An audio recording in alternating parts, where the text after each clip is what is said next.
when the first images of the hostages were beamed onto the television, of the Americans who were executed, I said to my lawyer that I think that the British hostage, Alan Henning, must still be alive.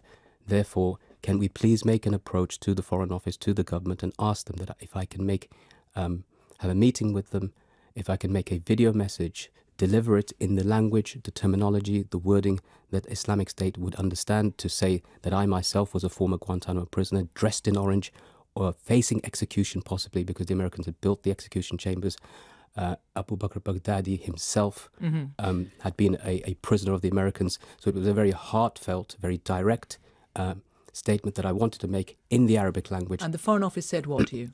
Because you made this request from prison. Yes. They came to see you in prison? Well, for 3 weeks they didn't respond. They responded on the day that Alan Henning's images were shown on television. On that day they came, on a Sunday. And you made this offer and they said what? Well, they said that we'd like to take a message from you, but we'd like to deliver it through private channels, but we'd like to sign it on your behalf. And I have all the documentation, the statements from them. So there's this correspondence between my lawyers and the Foreign Office.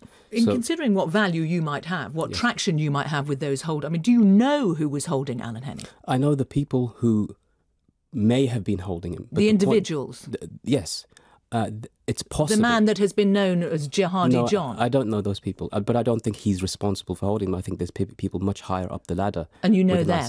Well, I know of them, and in fact, when I was in Syria during the period, it's really important to remember that I was in Syria before ISIS was ever existed, before the Al-Nusra Front was ever prescribed.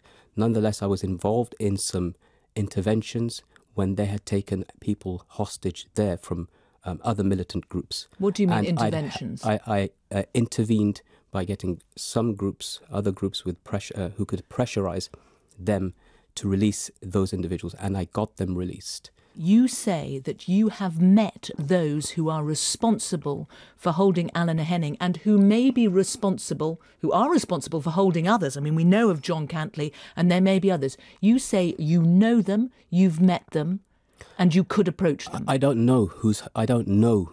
I mean, I have an idea. I have a view that I think that I know who they are. I don't know for sure.